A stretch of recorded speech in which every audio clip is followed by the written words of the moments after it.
Welcome for today's video.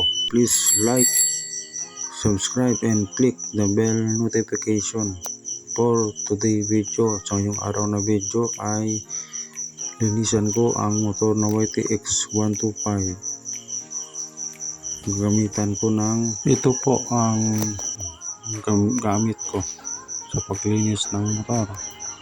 Maganda to shampoo ito shampoo ng motor at kintab talaga. Ito na po, linisan ko na ang motor na YTX 125. Kailangan talaga i-maintain po ang motor, dapat linisan para po hindi kalawangin, at i-maintain na rin po ang change oil every month. Kung maaari, dapat change oil po para na rin po maganda sa motor na palaging change oil. So kailangan naman rin po na linisan after use ng motor o para maintain rin po ang clean linis ng motor, at para na rin po sa safety, para alagaan din po tayo ng motor kasi maintain ang kanyang stability. Wow! Mga ka-idol, hingi na rin po ako ng tulong sa inyo sa pamamagitan po ng panonood ninyo sa first upload ng video ko. More than 5 minutes. Kailangan pong tulong po ninyo para na rin po sa vlog ko ng ginawa kong YouTube channel. Sana suportahan naman po ninyo ako, hopefully, at kailangan ko ang support po ninyo mga ka-idol sa pagpatuloy ng video na ito. Siyempre kailangan talaga na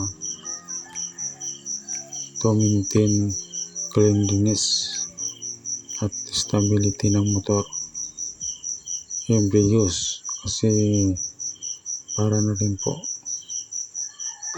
kahit na medyo matagal na o medyo ilang years na po ang motor, kung inalagaan, I believe na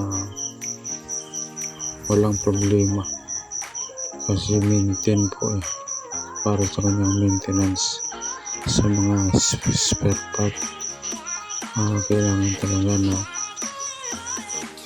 kung may sira, kailangan bilhan po ng bago na mga spare part, gaya po ng example ko lang po ng ganyang gulong. Kailangan kung medyo matagal na, kailangan palitan po ng bago. So ang pagmotor depende naman yan sa tao, at sa pagmamaneho ng motor, kailangan talaga maging double ang ingat para for our own safety na rin po,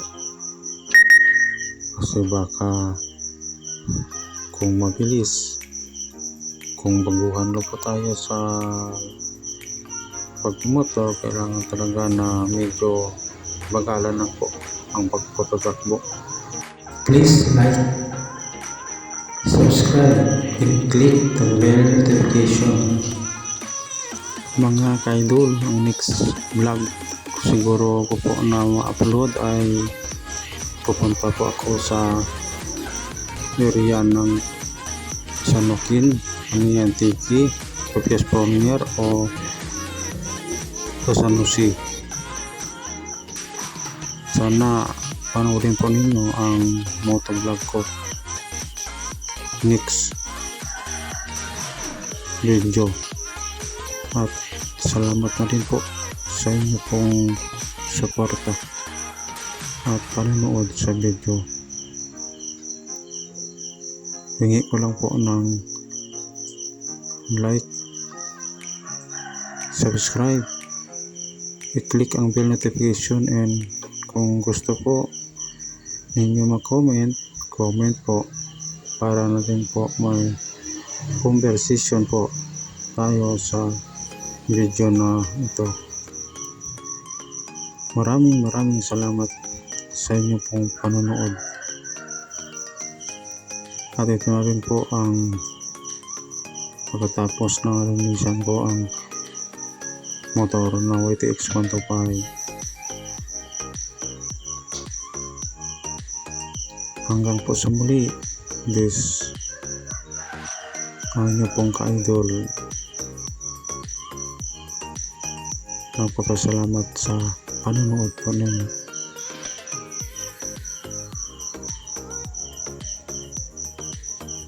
Thanks for watching this video.